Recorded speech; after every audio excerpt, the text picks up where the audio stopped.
Hello दोस्तों, क्या हाल हैं? तारीख आज 28 मार्च 2026, दिन शनिवार, हिंदी तिथि एकादशी। और आइए बात करते हैं आज के मुख्य समाचार में देश भर की तमाम बड़ी खबरों पर। ये सेना ने आज सुबह एलओसी के पास घुसपैठ की एक बड़ी कोशिश को नाकाम कर दिया है, जिसमें आधुनिक हथियारों से लैस 3 आतंकियों को सुरक्षा बलों ने मार गिराया। भारतीय शेयर बाजार ने आज सुबह के सत्र में एक नया ऐतिहासिक शिखर छुआ है, जिसके पीछे विदेशी निवेशकों का भारी निवेश और वैश्विक बाजारों से मिले सकारात्मक संकेतों की मुख्य भूमिका रही।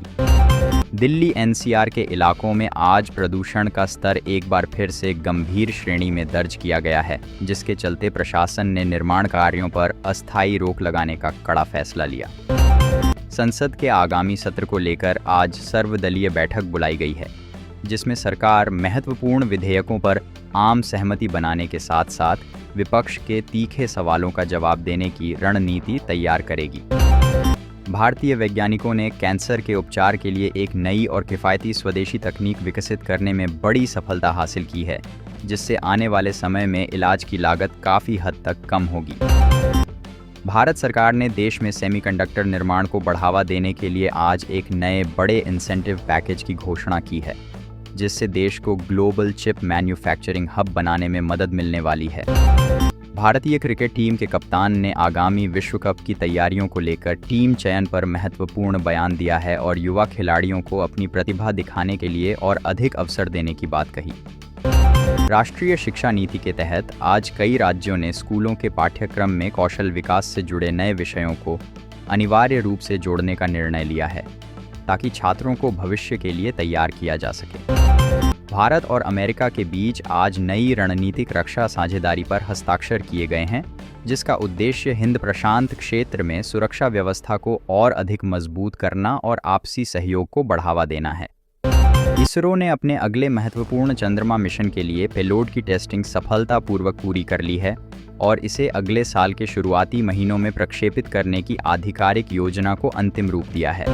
भारतीय रिजर्व बैंक ने आज मौद्रिक नीति समिति की बैठक के बाद ब्याज दरों को यथावत रखने का फैसला किया है, ताकि बाजार में बढ़ती महंगाई को संतुलित करने के साथ विकास को गति दी जा सके। देश भर के ग्रामीण क्षेत्रों में इंटरनेट कनेक्टिविटी को बेहतर बनाने के लिए सरकार ने आज पीएम वाणी योजना के तहत हजारों नए वाईफाई हॉटस्पॉट स्थापित करने के प्रस्ताव को अपनी अंतिम मंजूरी दे दी है।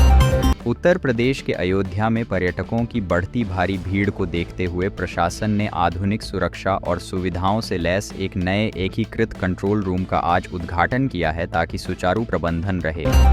भारतीय रेलवे ने यात्रियों की सुविधा के लिए आज से 10 नई वंदे भारत ट्रेनों का संचालन शुरू करने का ऐलान किया है, जो देश के महत्वपूर्ण व्यापारिक और धार्मिक शहरों को आपस में जोड़ेंगी। कृषि मंत्रालय ने इस वर्ष रबी की फसल के लिए न्यूनतम समर्थन मूल्य में उल्लेखनीय वृद्धि करने का प्रस्ताव रखा है, ताकि किसानों की आय में सुधार हो सके और कृषि उत्पादन को प्रोत्साहित किया जाए। देश की सर्वोच्च अदालत ने आज निजता के अधिकार को लेकर एक महत्वपूर्ण सुनवाई करते हुए कहा कि डिजिटल प्लेटफॉर्म्स को डेटा सुरक्षा के कड़े मानकों का हर हाल में पालन करना अनिवार्य होगा। प्रतिष्ठित अंतर्राष्ट्रीय फिल्म महोत्सव में आज भारतीय क्षेत्रीय फिल्मों का दबदबा देखने को मिला, जहां 3 स्वदेशी फिल्मों ने विभिन्न श्रेणियों में सर्वश्रेष्ठ फिल्म और निर्देशन के वैश्विक पुरस्कार अपने नाम किए। भारत ने सौर ऊर्जा उत्पादन की अपनी क्षमता को दोगुना करने के लक्ष्य के साथ आज कई अंतर्राष्ट्रीय सौर कंपनियों के साथ बड़े समझौते किए हैं, जिससे कार्बन उत्सर्जन में कमी लाने में मदद मिलेगी। सरकार ने आज महिला उद्यमियों के लिए एक नई विशेष आरण योजना शुरू की है, जिसमें बिना किसी गारंटी के कम ब्याज दरों पर व्यवसाय शुरू करने हेतु आर्थिक सहायता प्रदान की जाएगी।